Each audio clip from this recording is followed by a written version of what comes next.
Isang araw, sobrang bagsak ang loob ko. Hindi ko naman usually ginagawa, pero isang linggo nung Abril, sinadya kong pumunta sa isang simbahan. Wala akong kilala doon, kaya umupo ako sa pinakadulo. Habang nakaupo, napansin ko ang isang babaeng sobrang ganda at nag-iisa rin.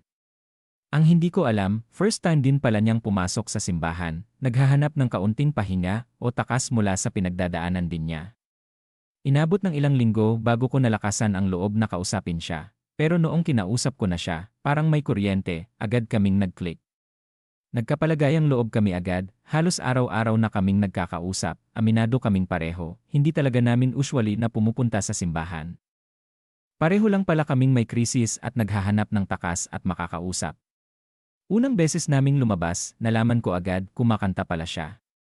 At hindi basta-basta ha, napakaganda ng boses niya. Musikero ako, kaya wala nang patumpik-tumpik. Iniwan na namin yung pinuntahan naming activity at dumiretso kami sa music studio na nirerentahan. Doon kami nagpiano at nag-jam, at doon din nagsimula ang lahat. Hindi ko alam kung paano nangyari, pero nahulog ang loob ko, hindi lang basta gusto, pag-ibig na to. Ngayon, meron na kaming maliit na music duo. Tumutugtog kami sa iba't ibang lugar sa Luzon, sa mga local na resto o bars. Ginagawa ko ang mahal ko kasama ang minamahal ko, at sa totoo lang, wala na akong ibang hihilingin pa. Kasalukuyang nagpaplano na kami ng aming kasal.